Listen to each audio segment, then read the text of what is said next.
Voilà, écoutez, bonsoir à tous, bon après-midi.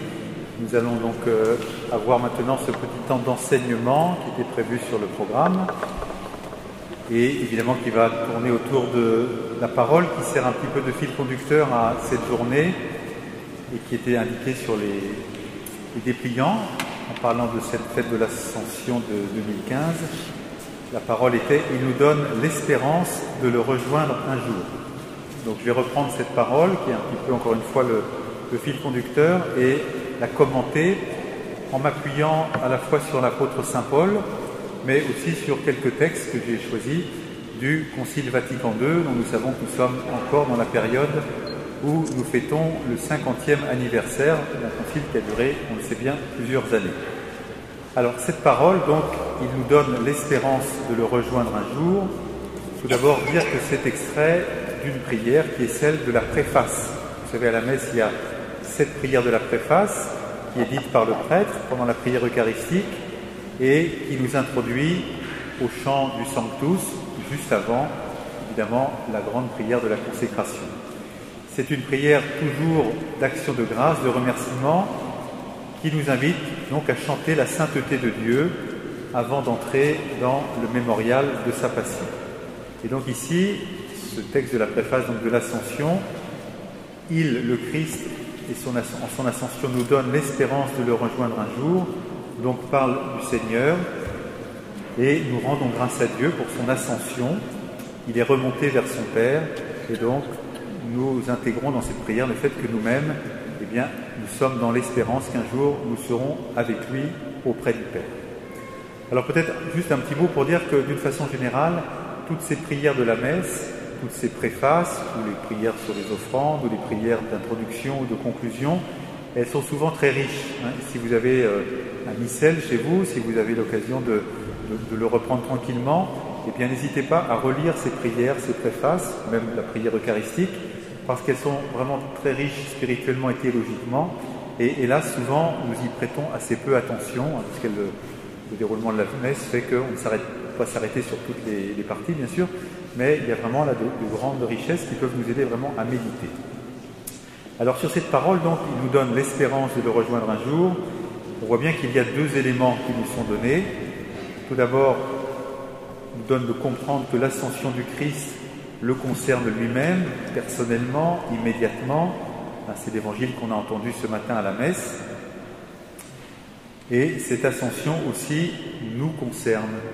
D'ailleurs, j'ai bien essayé de montrer ça dans mon homélie. C'est un mystère qui à la fois, bien sûr, nous donne de contempler le Christ, mais aussi nous fait nous retourner sur nous-mêmes. Alors bien sûr, nous-mêmes, nous ne vivrons pas l'ascension, mais nous sommes appelés à cette rencontre avec le Seigneur à la fin des temps. Et cette rencontre se fera dans la personne de Jésus, lui-même déjà remonté auprès du Père. Et s'ajoute ici cette dimension corporelle. Alors bien sûr, pour nous, est difficile à comprendre. Le Christ remonte avec son corps ressuscité, son corps glorieux, mais cela fait partie du mystère de l'Ascension. Et ce qui est intéressant quand on considère ce mystère de l'Ascension à la fois pour Jésus et pour nous, de nous dire que c'est exactement la même chose que notamment l'apôtre Saint Paul exprime lorsqu'il parle de la résurrection. Lorsque Paul parle de la résurrection, il l'applique bien sûr à Jésus, mais ensuite il l'applique à nous-mêmes. Alors le passage ici le plus célèbre, le plus connu, c'est dans la première lettre aux Corinthiens, au chapitre 15. Saint Paul dit « Nous proclamons que le Christ est ressuscité d'entre les morts. Alors comment certains peuvent-ils affirmer qu'il n'y a pas de résurrection des morts?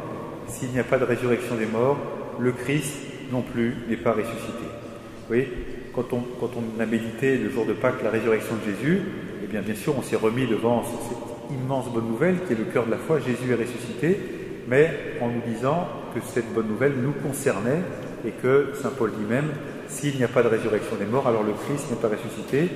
Et ce raisonnement tient aussi pour la fête de l'Ascension. Donc première chose par rapport à cette parole, il nous donne l'espérance de le rejoindre un jour. Et la deuxième chose, c'est que cette prière nous dit que ça doit être pour nous une espérance, c'est-à-dire quelque chose que nous attendons, quelque chose que nous désirons. Et alors chacun de nous, cet après-midi, peut tout simplement se poser la question, est-ce que pour moi retrouver le Seigneur dans la résurrection auprès du Père, est-ce que c'est pour moi une espérance? Est-ce que je l'attends? Est-ce que je le désire? Et quand on pose cette question, eh bien, on est pris dans une espèce de tension, qui va être un petit peu ce sur quoi je vais revenir tout au long de mon exposé, une tension entre répondre évidemment oui pour moi c'est une espérance de retrouver Jésus dans le mystère de la résurrection et auprès du Père. Et alors quand on dit oui c'est une grande espérance, la question qui peut nous être posée, mais alors si vous dites cela, peut-être est-ce que vous n'avez pas un grand amour de la création? Peut-être que ce magnifique cadeau qu'est la vie terrestre, eh bien vous la négligez un petit peu. Est-ce que finalement avoir une grande espérance de retrouver Jésus dans le ciel ne cacherait pas peut-être un certain mépris du monde? Donc voilà, première question. Et puis deuxième question, si à l'inverse, la question de l'espérance de rejoindre Jésus, nous répondrions non, ce n'est pas pour moi une espérance, alors l'autre reproche évidemment survient tout de suite, eh bien est-ce que finalement notre foi, nous ne l'avons pas un peu réduite à une dimension totalement horizontale, totalement humanitaire, sans aucune ouverture sur l'au-delà? Vous voyez, je trouve que là, il y a une très belle tension qu'on ne peut pas dépasser parce qu'elle existe.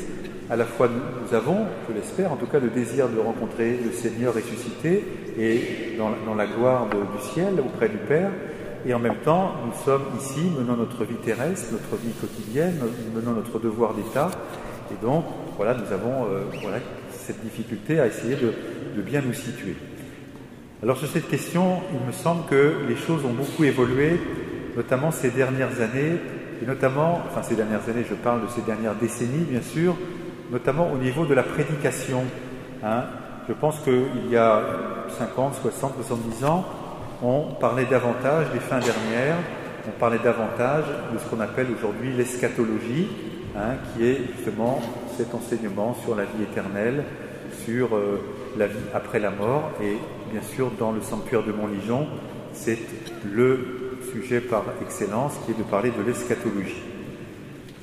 Alors, certains ont dit, finalement, si on en est arrivé là, c'est peut-être parce que notre foi est moins grande qu'avant, peut-être parce qu'on ne s'intéresse plus qu'aux réalités terrestres et qu'on serait tombé dans une perspective qui serait trop horizontale, donc je vais dire simplement humaine, et qu'on aurait oublié la dimension verticale, c'est-à-dire plus mystique, plus spirituelle. Alors cette critique, on peut l'entendre évidemment, mais il me semble néanmoins qu'il nous faut aussi réfléchir sur une évolution qui a beaucoup marqué toute notre société depuis 60-70 ans, peut-être la moitié du XXe siècle, c'est que nos conditions de vie se sont quand même globalement beaucoup améliorées.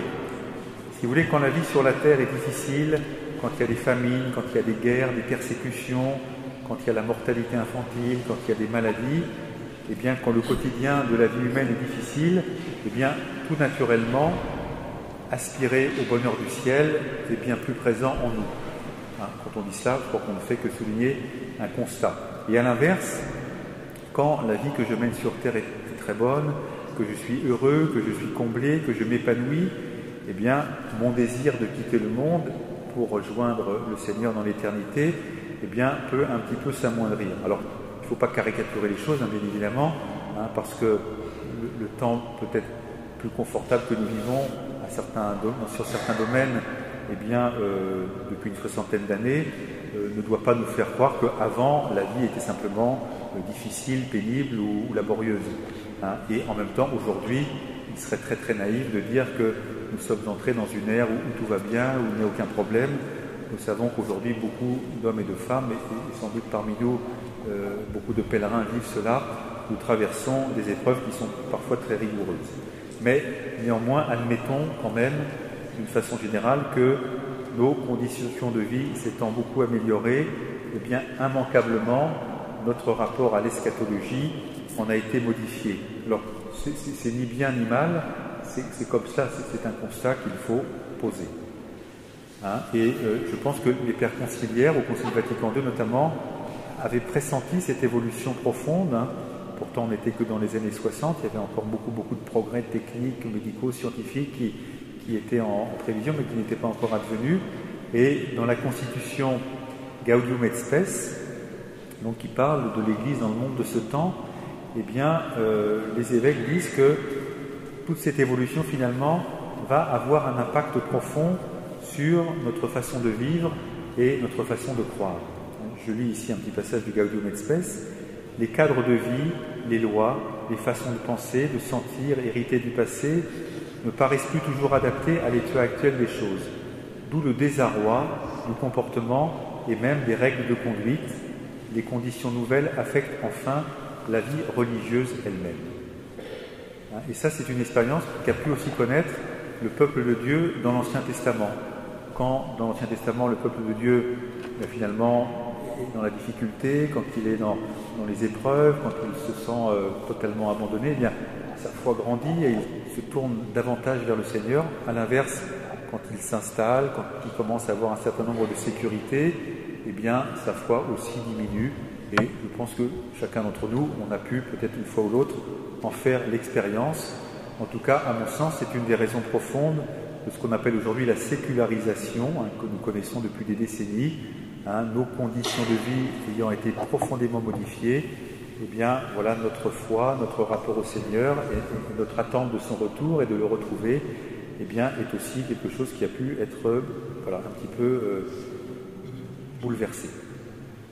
Alors, je dis cela en parlant du temps que nous vivons aujourd'hui, mais en réalité, cette question de rejoindre le Christ dans sa résurrection ou de vivre notre vie terrestre, eh bien, elle est portée dès le Nouveau Testament, et notamment par saint Paul. Dans une de ses lettres, c'est la lettre aux Philippiens, chapitre 1er, saint Paul se pose vraiment la question très directement. Il se demande qu'est-ce qui est le mieux pour moi? Est-ce que c'est de rejoindre le Christ ou est-ce que c'est de rester avec vous? En l'occurrence, il s'adresse aux Philippiens. Et saint Paul, vous voyez, n'échappe pas à cette tension. Je lis ici la lettre aux Philippiens. En effet, dit saint Paul, pour moi, vivre, c'est le Christ, et mourir est un avantage. Donc voilà, il choisit en disant, finalement, l'avantage, ce serait de rejoindre le Christ. Mais, il continue, mais si en vivant en ce monde, j'arrive à faire un travail utile, je ne sais plus comment choisir. Je me sens pris entre les deux.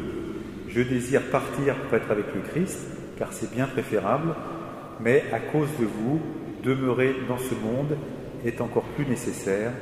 De cela, je suis convaincu. Et donc, il conclut, je sais donc que je resterai et que je continuerai à être avec vous. Une très belle méditation de l'apôtre Paul dans la lettre aux Philippiens. Et donc, voilà, nous sommes, quoi que nous fassions, et quel que soit le temps finalement dans lequel nous vivons, nous sommes un peu tributaires de cette tension. Alors, pour essayer d'avancer dans la réflexion et peut-être d'essayer de dépasser cette tension, je pense qu'une des pistes que nous pouvons avoir, et sur laquelle je voudrais m'arrêter maintenant, c'est d'essayer dans notre vie de tous les jours, eh bien, justement, de ne pas introduire comme une séparation trop forte entre notre vie terrestre, c'est-à-dire ce que nous vivons aujourd'hui, et la vie éternelle que nous espérons et que nous attendons. Et pour expliquer cela, je cite une autre préface des prières de la messe, dans une des préfaces du temps de Pâques, où il est dit « Dans cette existence de chaque jour que nous recevons de ta grâce, la vie éternelle est déjà commencée. » Et c'est ça qui peut-être peut vraiment nous aider à dépasser cette tension. Et ici, je cite surtout l'évangile de Saint Jean, au chapitre 17, verset 13. Jésus pose la question « Qu'est-ce que la vie éternelle ?»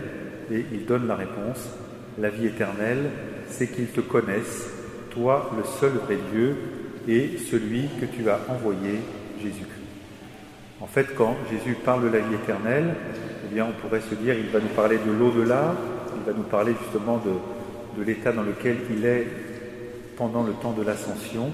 Eh bien non, il nous parle en termes de connaissance. La vie éternelle, c'est de connaître le Christ. Et cette connaissance, bien évidemment, elle commence dès aujourd'hui. Et elle nous est donnée le jour de notre baptême. Et ainsi, ce qui compte ultimement dans la vie chrétienne, eh bien, c'est notre attachement au Christ.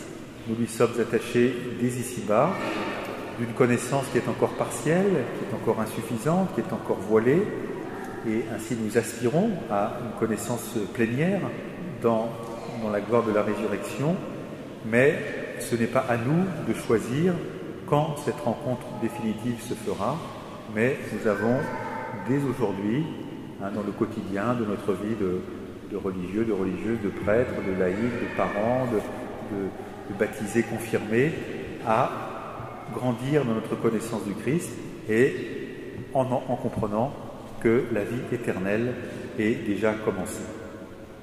Alors ça donne à notre connaissance du Christ bien, le fait que c'est le centre de notre existence et qu'en même temps elle est en progression, qu'elle est toujours quelque chose qui est en devenir. Et là je cite également un passage de la lettre de Saint Paul aux Corinthiens.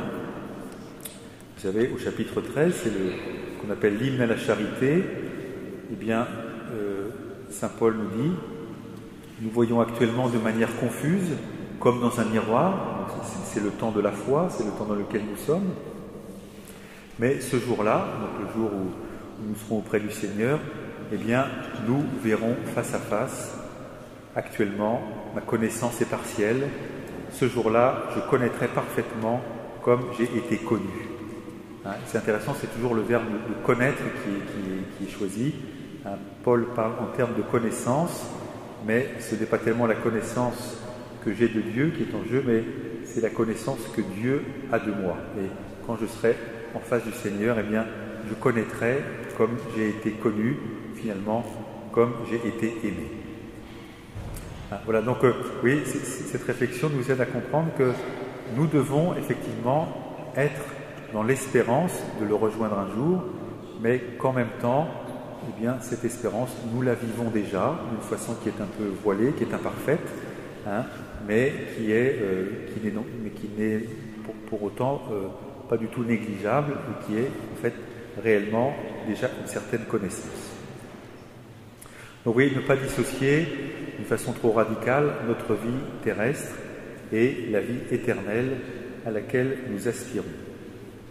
Et dans ce sens, il nous faut essayer, et ça c'est vraiment un acte de foi, eh bien, de faire toujours le lien entre la vie terrestre et la vie éternelle, y compris dans les réalités les plus profanes de notre existence. Vous voyez, quand on est à la messe, par exemple, eh bien, évidemment, c'est plus facile de se dire déjà à la messe, j'ai un avant-goût du royaume, parce qu'on écoute la parole de Dieu, parce qu'on reçoit le corps du Christ, parce qu'on est rassemblés entre catholiques et qu'on célèbre le Seigneur ressuscité.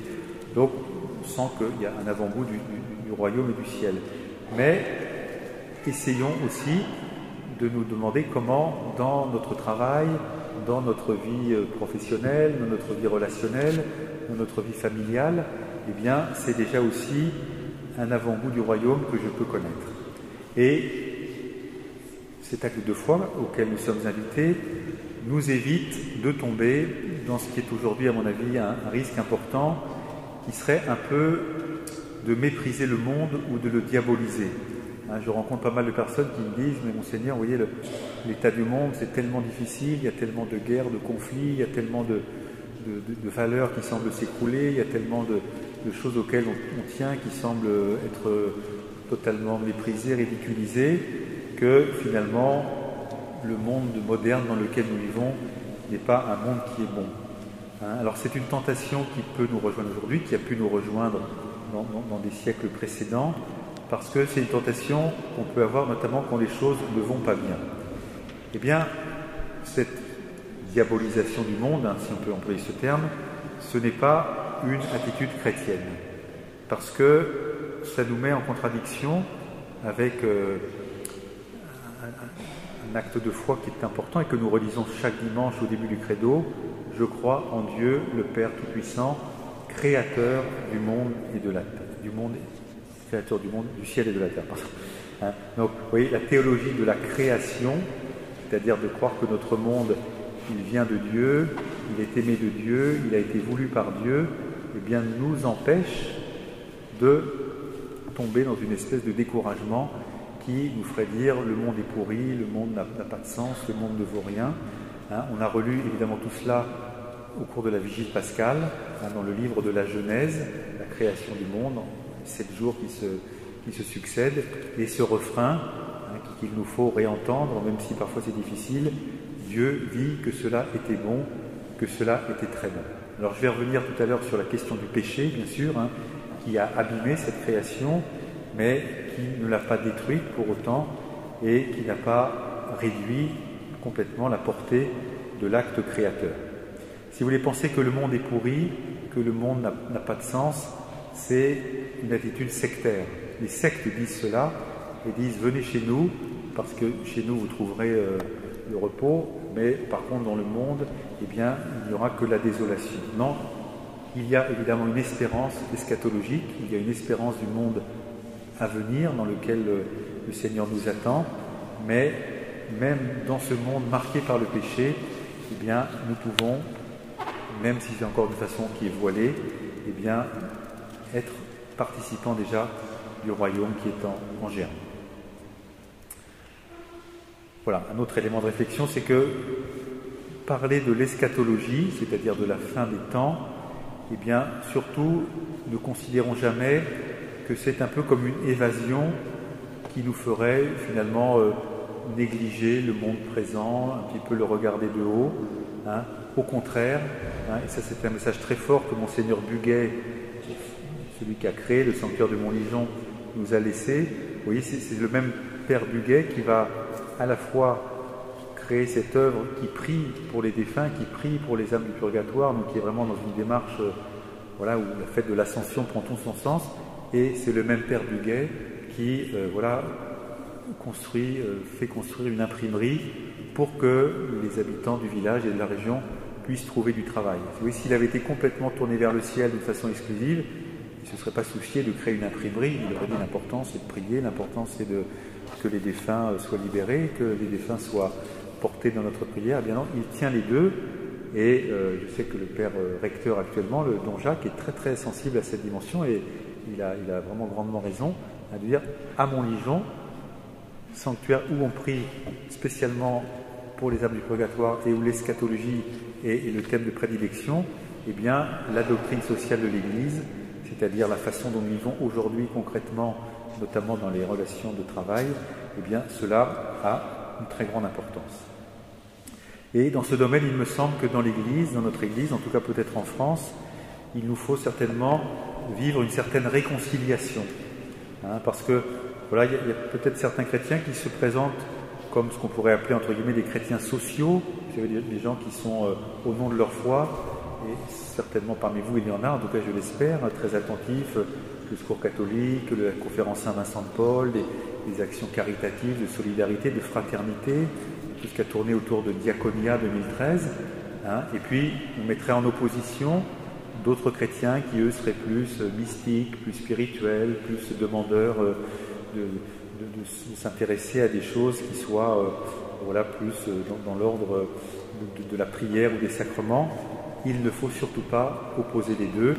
Et ici, je voudrais citer un petit passage de l'exhortation du pape François sur la joie de l'Évangile. Il explique, du point de vue de l'évangélisation, des propositions de type mystique ne servent à rien, donc il est fort, s'il n'y a pas en même temps un fort engagement social. Et il dit, de même, les paroles et les pratiques à caractère social, s'il n'y a pas une spiritualité partagée qui transforme le cœur de chacun, ne sert à rien. Et le pape, dans ses mots toujours très, très vigoureux et qui nous interpellent, eh bien, voilà, redit, ne posons pas une opposition fictive entre ce qui serait la dimension concrète, incarnée, sociale, fraternelle de la foi, et puis une autre dimension qui serait voilà, autre, totalement autre, qui serait la dimension spirituelle, mystique, et qui nous ferait nous tourner vers le Seigneur uniquement en oubliant nos frères. Le commandement, c'est aimer Dieu et aimer son prochain, et réfléchir aussi à cela nous aide certainement à mieux comprendre eh bien, cette aspiration à la vie éternelle que la fête de l'Ascension nous invite à porter. On pourrait dire un mot, mais je ne vais pas trop développer, sur aussi la spécificité de la vie religieuse. Nous sommes dans l'année de la vie consacrée, de la vie religieuse. Eh bien, le Concile Vatican II a bien souligné comment la vie religieuse voilà, était un signe de l'attente du royaume à venir, et qu'en même temps, la vie religieuse, elle était totalement enracinée, incarnée dans un temps donné, dans un endroit donné. Moi, je suis frappé quand je vais à la trappe de Soligny, que je vais rencontrer les trappistes, ils connaissent parfaitement bien la vie du diocèse, ça les intéresse, et vraiment, ils portent le diocèse dans la prière, alors même que leur vie est cachée, et leur vie est une vie contemplative. D'ailleurs, un des critères, me disait une fois un père abbé, un des critères de l'authenticité d'une vocation religieuse contemplative, eh bien, c'est l'aspect très réaliste et très concret. Je pourrais demander aux sœurs qui sont là de témoigner. La vie religieuse, de fait, est un signe du royaume à venir, mais elle se vit aussi dans les réalités les plus concrètes de l'existence. Alors voilà, je voudrais maintenant, peut-être un peu pour continuer d'avancer, donner quelques éléments sur la question du péché.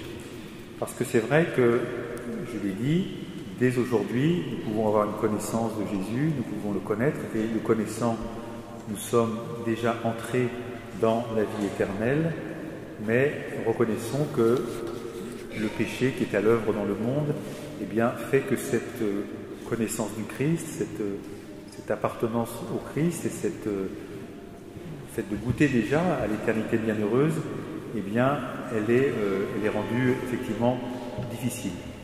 Alors là aussi, dans ce domaine, certainement, dans les 70 dernières années, dans la prédication notamment, les choses ont pu beaucoup évoluer. C'est vrai que peut-être il y a une centaine d'années, disons, il y avait beaucoup plus de prédications qui pouvaient tourner autour de la question du péché, du mal, et qu'aujourd'hui, peut-être on n'en parle pas assez.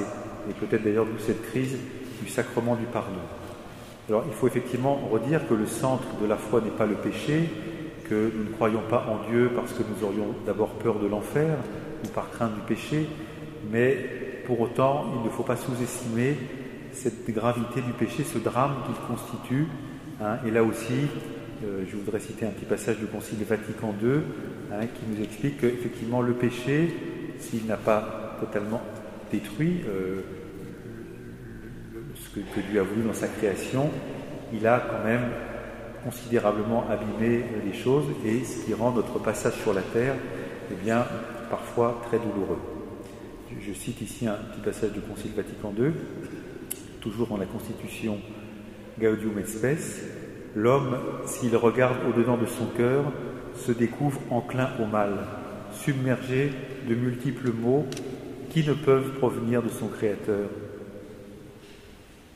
C'est donc en lui-même que l'homme est divisé. Voilà que toute la vie des hommes, individuelle et collective, se manifeste comme une lutte combien dramatique entre le bien et le mal, entre la lumière et les ténèbres. Quant au péché, il amoindrit l'homme lui-même en l'empêchant d'atteindre sa plénitude. Vous voyez, on est créé par Dieu, notre vocation vraiment c'est de le rencontrer, c'est de le connaître, mais le Concile, et avant lui toute la tradition de l'Église et l'Écriture, vient nous redire que le péché amoindrit en nous cette capacité d'atteindre la plénitude de notre existence. Et ce combat que chacun d'entre nous mène personnellement, c'est notre conversion, c'est notre chemin de progression, eh bien, il touche toute l'histoire du monde. Je cite encore un petit passage du Concile. Un dur combat contre les puissances des ténèbres passe à travers toute l'histoire des hommes. Commencé dès les origines, il durera, le Seigneur nous l'a dit, jusqu'au dernier jour.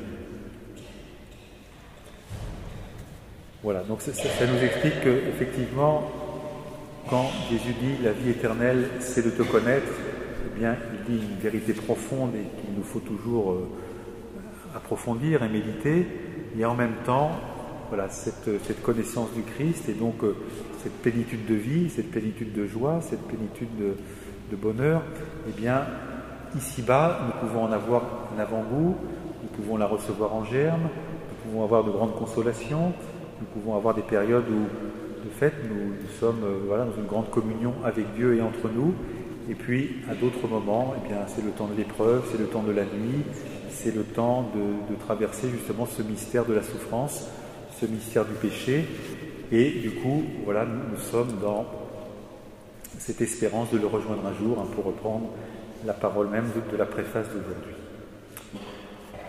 Voilà un petit peu ces considérations que je voulais vous donner.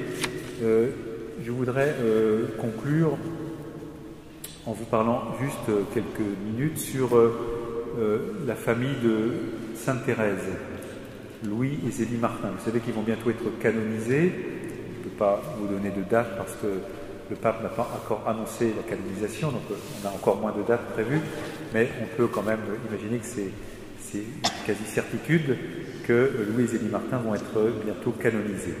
Et donc, quand on lit la vie de Louis et Zélie Martin, eh bien, on s'aperçoit que le fait que leur vie n'a pas été une vie toujours facile. Hein, vous voyez, ils vont avoir 9 enfants. Sur leurs 9 enfants, 4 vont mourir en bas âge. Madame Martin va décéder à 42 ans, atteinte d'un cancer. Monsieur Martin, lui, va être atteint d'une maladie très, très invalidante, hein, qui n'était pas du tout soignée à l'époque. Et donc, on voit comment, dans cette vie difficile qu'ils vont traverser, eh bien, les réalités terrestres vont être pour eux quelque chose de très important. Leur vie paroissiale, leur vie professionnelle, leurs engagements dans la société, dans la vie du monde dans lequel ils vivaient, leur vie évidemment familiale. Hein, et donc, ils vont avoir à la fois cette forte attente du ciel, hein, qui se manifeste dans un certain nombre des écrits, et en même temps, un attachement vraiment sincère et tout à fait authentique des réalités du monde. Et en même temps, on se dit que s'ils ont pu traverser un peu toutes ces épreuves difficiles, eh bien c'est parce qu'ils étaient très fortement enracinés dans cette foi, dans cette espérance en la résurrection. Hein, je voudrais terminer en citant justement une phrase que Sainte Thérèse cite en parlant de ses parents. Elle dit, et c'est devenu un chant qui est souvent chanté à Lisieux notamment, « Le bon Dieu m'a donné un père et une mère plus dignes du ciel que de la terre. » Alors c'est des paroles prophétiques que prononçait Sainte Thérèse, puisque justement ses parents vont être canonisés, mais on voit que Sainte Thérèse, bien sûr, fortement habitée de cette espérance dans le fait de retrouver le Seigneur dans l'éternité, eh bien, on se dit que cette espérance de l'eschatologie a dû vraiment beaucoup l'aider dans toute son existence. Prenons par exemple, quand elle perd sa maman, Sainte Thérèse a donc 4 ans et demi, c'est une épreuve terrible pour une petite fille, eh bien, elle va la traverser difficilement. On sait que ça va la marquer de longues années, mais certainement dans l'espérance de savoir que sa maman est déjà au ciel. Quand Thérèse entre au Carmel, elle sait la souffrance très grande que cela peut occasionner à son père, hein, qui se retrouve seul et qui est déjà malade. Et bien là aussi, dans le mystère de la communion des saints, Sainte Thérèse peut vivre ce passage dans la foi. Et également, quand M. Martin va être très malade et qu'il va vraiment être dans une déchéance physique, psychologique, mentale, eh bien, Sainte Thérèse, dans son Carmel, sait que là n'est pas le terme ultime de son existence, et elle avait une grande vénération pour son père. Eh bien, cette épreuve, elle va pouvoir la traverser également dans cette espérance finale qu'est la vie éternelle. Hein, si vous voulez, croire en la vie éternelle n'est pas une évasion, n'est pas quelque chose qui nous ferait survoler les réalités que nous avons à vivre et qui sont parfois douloureuses et éprouvantes, mais au contraire, nous réenracine fortement. Hein, si tout ce que je vis aujourd'hui a finalement un poids d'éternité, eh bien, voilà, ça me demande de me mobiliser, de m'engager totalement dans ce que le Seigneur attend de moi aujourd'hui. Hein, donc, vous voyez, venir en pèlerinage à Montligeon, prier pour les âmes du purgatoire, suivre une session sur l'eschatologie, doit me renvoyer à mon devoir d'État et à ma façon de prendre au sérieux le monde contemporain. Donc voilà, je voudrais maintenant terminer en disant, ayons tous cette espérance de le rejoindre un jour, donc le Christ ressuscité dans la gloire de son Père et de la résurrection, mais comprenons que dès aujourd'hui, nous pouvons le rejoindre, le connaître d'une façon qui est voilée, qui est encore évidemment imparfaite, et que ce que certainement le Seigneur attend de nous, c'est que notre espérance dans le désir de le rencontrer puisse grandir, mais que la tâche qu'il nous confie aujourd'hui dans l'Église, eh bien, nous la menions aussi de la façon la plus plénière possible. C'est ce qu'il attend de nous, et encore une fois, l'exemple que nous laisse le Père Buguet dans la création de ce sanctuaire et dans la fondation de cette imprimerie et de toute cette réflexion, eh bien, nous en donne un très bel exemple. Merci de votre attention.